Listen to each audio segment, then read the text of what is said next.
الحمد للہ وکفا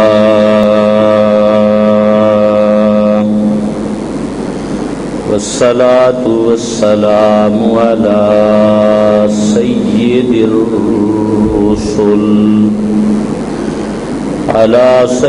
الرسل وخاتم الانبیاء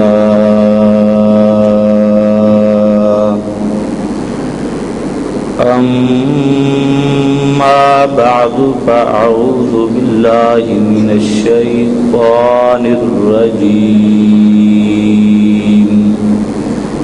بسم اللہ الرحمن الرحیم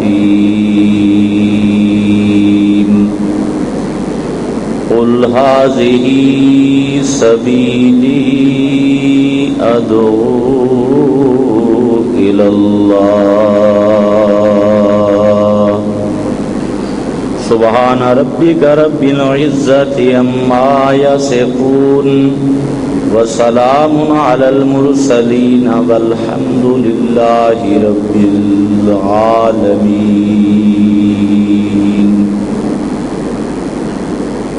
انتہائی قابل قدر بزرگوں اور بھائیوں، حضرت نبی کریم صلی اللہ تعالی علیہ وسلم کا ارشاد عالی شان ہے. آپ صلی اللہ علیہ وسلم نے فرمایا کہ یہود اور نصارہ کے 73 فرقے بن گئے تھے، 72 فرقے بن گئے تھے، اور میری امت کے 73 فرقے بنیں گے. اور ساتھ ہی آپ نے فرمایا کلہم فی النار، 72 جہنم میں جائیں گے، الا الواحد، صرف ایک جماعت جنت میں جائے گی. صحابہ کرام علیہم الرضوان نے سوال کیا کہ یا رسول اللہ، وہ کون سی جماعت ہے جو جنت میں جانے والی ہے؟ ناجی جماعت، جنت کی راہ پہ چلنے والی جماعت، وہ کون سی جماعت ہے؟ تو آپ صلی اللہ علیہ وسلم نے انتہائی جامع الفاظ کے اندر بڑی وضاحت کے ساتھ نشاندہی فرمائی، اور آپ نے نجات کا نشان متعین کرتے ہوئے فرمایا ما انا علیہ و اصحابی. جنت جانے والی جماعت وہ ہوگی ما انا علیہ و اصحابی، جو میرے طریق پر اور میرے صحابہ کے طریق پر چلے گی.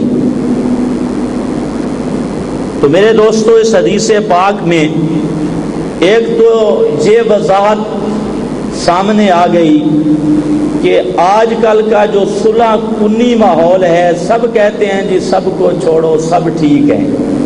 تو اللہ کے محبوب نے فیصلہ کر دیا کہ 73 جماعتوں میں سے 72 جہنم جائیں گی اور صرف ایک جماعت جنت جائے گی.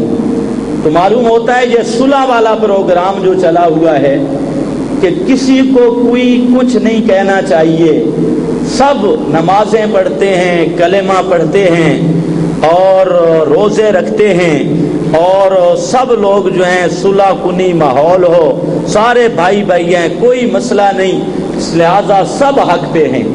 تو یاد رکھنا اللہ کے محبوب علیہ السلام نے فیصلہ فرما دیا 72 جہنم جانے والے اور ایک جماعت جنت جانے والی.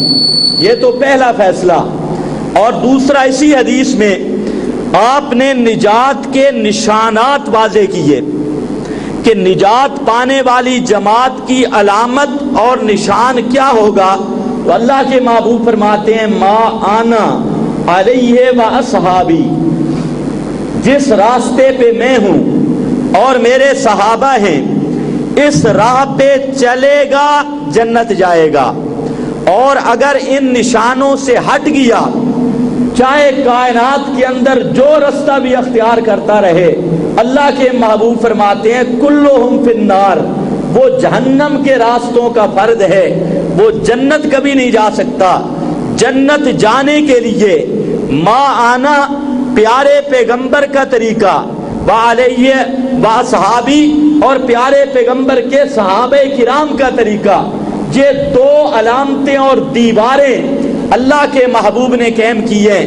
اور آج جتنے باطل پرست مذاہب اسلام کے نام پہ فرقے بنے ہیں اور جن کے اندر کفر اور اندر بدعت کے اندھیرے چھائے ہوئے ہیں، ہر اس باطل فرقہ کے متعلق آپ پیارے پیغمبر کا یہ بتلایا ہوا نشان یاد کر لیں۔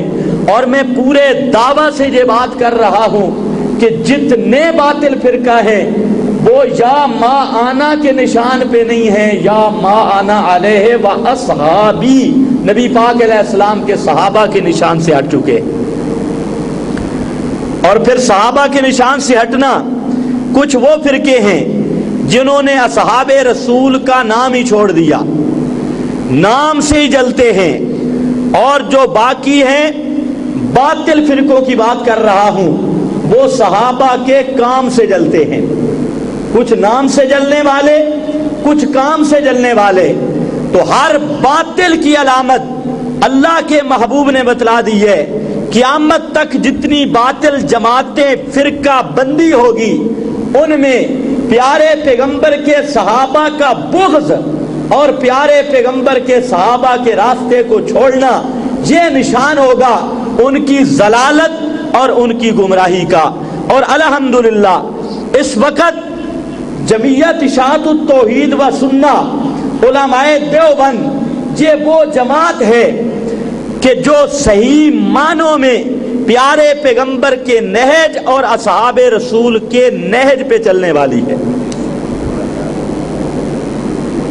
ہمارے کچھ لوگ اپنے آپ کو دیوبندیت کے ساتھ منسوب کرتے ہیں، لیکن وہ جنگل کی لومڑی کی طرح ادھر ادھر دمے مارتے ہیں۔ حالانکہ ہمارا مسلک اور ہمارا موقف بالکل صاف اور دو ٹوک ہے کہ دلیل اور حجت رب کی کتاب ہے۔ یہ صحابہ کا طریقہ ہے۔ حضرت معاذ یمن کی طرف جاتے ہیں، اللہ کے محبوب علیہ السلام پوچھتے ہیں بما تقضی، معاذ یمن جا رہے ہو، وہاں پر لوگ آپ سے مسئلے پوچھیں گے، مسئلہ کیسے بتلائے گا؟ حضرت معاذ کہتے ہیں بے کتاب اللہ، اللہ کی کتاب سے مسئلہ بتاؤں گا۔ اللہ کے محبوب پوچھتے ہیں علم تجد فی کتاب اللہ، اگر مسئلہ کتاب اللہ میں نہ ملا پھر مسئلہ کہاں سے بتائے گا؟ حضرت معاذ کہتے ہیں بے سنت رسول ہی، اگر قرآن میں مسئلہ نہ ملا پھر پیارے پیغمبر کی سنت سے بتلاؤں گا۔ اللہ کے محبوب پوچھتے ہیں اے معاذ اگر مسئلہ میری سنت میں بھی نہ ملا پھر مسئلہ کیسے بتائے گا؟ حضرت معاذ کہتے ہیں اجتہد بے رائی، یا رسول اللہ اگر مسئلہ قرآن سے بھی نہ ملا سنت سے بھی نہ ملا تو پھر میں اجتہاد کر کے لوگوں کو مسئلہ بتلاؤں گا۔ تو میرے نبی کے صحابہ کا یہ طریق، نسائی کے اندر حضرت فاروق اعظم نے قاضی شریح کو خط لکھا، یہ بہت بڑا تابعی قاضی ہے، خط لکھا اور فرمایا تمہارے پاس جو فیصلے آتے ہیں لوگ مسئلہ پوچھنے کے لیے آتے ہیں تو مسئلہ کیسے بتانا ہے؟ حضرت فاروق اعظم کا آرڈر تھا، نسائی کے اندر موجود ہے کتاب القضاء کے اندر، فرمایا کہ جب بھی تجھ سے کوئی مسئلہ پوچھنے آئے سب سے پہلے فیصلہ کر اللہ کی کتاب سے، مسئلہ قرآن سے بتلانا ہے، اگر قرآن میں مسئلہ نہ ملے پھر پیارے پیغمبر کی سنت سے بتلانا ہے، اور اگر پیارے پیغمبر کی سنت سے مسئلہ نہ ملے پھر میرے نبی کے صحابہ نے جو عمل کیا پھر نبی کے صحابہ کا عمل بتلانا ہے۔ میرے دوستو اللہ کے محبوب فرماتے ہیں ما آنا علیہ و صحابی، حق والی جماعت کے اصول بھی وہ ہوں گے جو میرے نبی کے صحابہ کے اصول ہیں۔ تو یاد رکھنا اصول کی بات، آج جتنا جھگڑا ہے جتنے فساد ہیں سب سے پہلی بات ہے کہ اصول نہیں سمجھائے گئے کہ مسئلہ کے اصول کیا ہے۔ کوئی مسئلہ پیش آ جائے تو تو سب سے پہلا نمبر ہے کتاب اللہ کا. کون مسئلہ حل کرے گا؟ اللہ کی کتاب. یہ پہلا نمبر. قرآن سے مسئلہ مل جائے دوسرا گھر کوئی نہیں. اگر قرآن سے مسئلہ نہ مل سکے پھر قاضی اور فیصل ہے محمد الرسول اللہ صلی اللہ علیہ وسلم کی سنت. اگر آپ کی سنت مسئلہ بتلا دے دوسرا کوئی گھر نہیں. اگر آپ کی سنت سے مسئلہ نہ مل سکے پھر نبی کے صحابہ ہیں، اصحاب رسول ہیں صلی اللہ علیہ وسلم، آپ کے صحابہ کرام، ان سے مسئلہ پوچھا جائے گا. اور میرا دوست توجہ کر، اب کتاب اللہ سے جو مسئلہ پوچھیں گے اس کے بھی اصول متعین ہیں کہ کتاب اللہ کی تفسیر کیسے کی جائے گی، معنی مفہوم کیسے بتلایا جائے گا. یہ اصول کی بات ہے. کسی خواب سے مسئلہ ثابت نہیں ہوتا، کسی کشف سے مسئلہ ثابت نہیں ہوتا، کسی بزرگ کی کتاب اور رسالے سے مسئلہ اور عقیدہ ایمان ثابت نہیں ہوتا.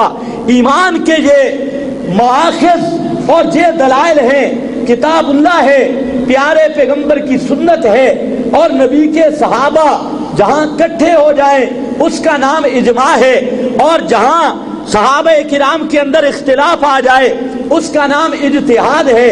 تو مسئلہ ان گھروں سے ملے گا. سب سے پہلے مسئلہ جہاں سے تلاش کرنا ہے ان گھروں کو محفوظ کرنا ہوگا. آئے لوگ پیش کرتے ہیں، میرے حضرت صاحب فرما گئے، میرے استاد جی نے لکھا ہے، میرے اشتہار پہ ہے، رسالے پہ ہے، میرے پیر اور مرشد کہتے ہیں. میرے دوستو یاد رکھو، یہ سب سے پہلا کفر ہے. کتاب اللہ کو چھوڑ کے، پیارے پیغمبر کی سنت کو چھوڑ کے، اور کتاب و سنت کے مقابلے اپنے بزرگ اور اپنے استاد اور پیر مرشد کا قول پیش کرنا، یہ وہ کفر ہے جو یہودیوں نے کیا تھا. اتخذوا احبارهم ورهبانهم اربابا من دون اللہ. یہ وہ صریح کفر ہے. یاد رکھنا، کتاب اللہ کی یہ اتھارٹی اور پوزیشن ہے. اللہ نے کتاب اللہ کو یہ شان عطا کی ہے کہ جہاں کتاب اللہ کا مسئلہ آ جائے وہاں پر تو اللہ کی پہلے نازل کردہ کتابیں وہ بھی کام نہیں آتی. حضرت فاروق اعظم کے پاس تورات کے برق آ گئے، آپ نے مسئلہ سنا ہوگا، پڑھنے لگے، خوش ہوئے، پہلی آسمانی کتاب ہے. اللہ کے محبوب کے سامنے آ کر بیٹھے. اللہ کے محبوب علیہ السلام نے دیکھا فاروق اعظم کی نظریں نیچے تھی، اللہ کے محبوب کے چہرے کی طرف نہیں تھی. نبی پاک علیہ السلام انتہائی غصہ کی حالت میں، آپ کو جب غصہ آتا تو آپ کے چہرے انور پر ایسے آثار محسوس ہوتے جیسے آپ کے چہرے اقدس پر کسی نے انار کو نچوڑ دیا ہے. تو آپ کے چہرے اقدس پہ غصے کے آثار ہوئے. حضرت صدیق اکبر نے حضرت فاروق اعظم کو فرمایا، فاروق اعظم انظر الی وجہ رسول اللہ صلی اللہ علیہ وسلم، ذرا اپنے محبوب کے چہرے کی طرف دیکھو.